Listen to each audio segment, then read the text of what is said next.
When I really understood these principles, everything changed for me. Wanting is the feeling of lack. Something is missing. We are lacking something that is literally the reason that we want it. Having, on the other hand, literally is the state of fulfillment. We don't have any wants because we already have. Now, here's where we get to the juicy part. Our beautiful minds, which is our imagination, literally is us communing with God.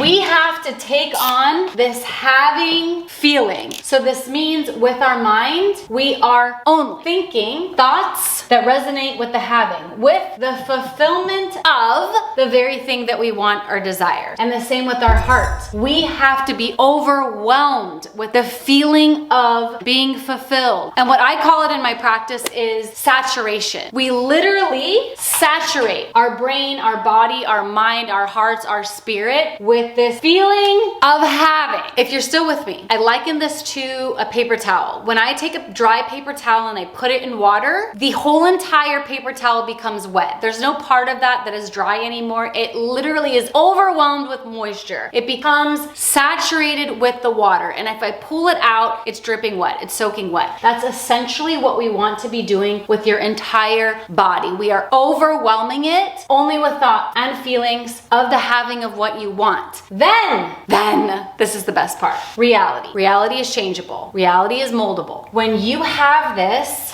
ideally 100% of the time, but it doesn't need to be, okay? So when you are thinking the thoughts of fulfillment, when you are feeling the feelings of fulfillment, most of the time, let's shoot for 100%, but whatever you can get there, you literally have the power to change reality. When you're dedicated to saturating your mind and your thoughts and your feelings in the feeling of having a fulfillment, what starts to happen is you gain momentum, you gain power. So if you imagine this starts to increase, your magnetic field starts to get way more powerful. There is a magic tipping point. And if you know, please leave a comment below. I would love to know. But there is a point at which you hold this belief, this feeling, these thoughts, you reach a tipping point where you then can change and shift reality. Reality literally has to bend to the power that you're radiating, because reality itself is moldable, it's changeable, it's malleable, and it does respond to us whether we're aware of it or not. Where most people fail, myself included,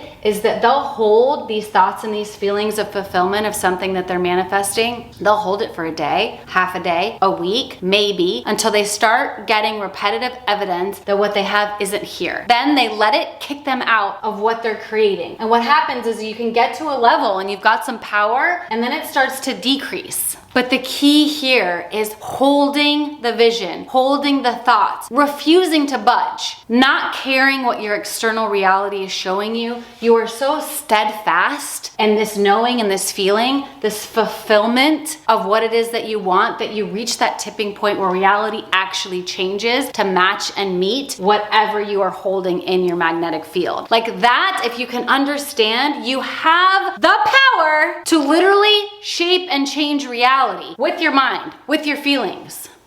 Why isn't this taught in school? Why does every human not understand and know this? But here is where most people fall short. We can hold this for a hot second, but not very long. And we don't have the mental and emotional stamina and strength to hold this for a consistent amount of time until reality shifts. What happens is we start to gain power and gain momentum. The more that we hold on to this, we feel so solid in our knowing that we become unshakable. And that's when you know you have hit the tipping point. That's when you know something magical is happening, that you don't care what evidence is around you. Like you know what you're creating because it's a feeling, because it's a knowing. Our job is to hold this as long as possible, as intense as possible. If you need to set a timer throughout the day to remind you until you get practice and get some strength and momentum behind it. Like there are master manifestors, and this is what I'm working toward, where they live in this. They will drop out for half a second and we were right back into what we're creating. Like I don't let the outside world tell me what I'm creating. I decide what I'm creating and I know how to do it. I know how to think the thoughts, and I know how to feel the feelings, and I know how to hold it until the physical reality mirrors back to me what I have already known to be true. And I'm not surprised when it shows up because I created it. I decided and I held it until it gained power and force. And then reality had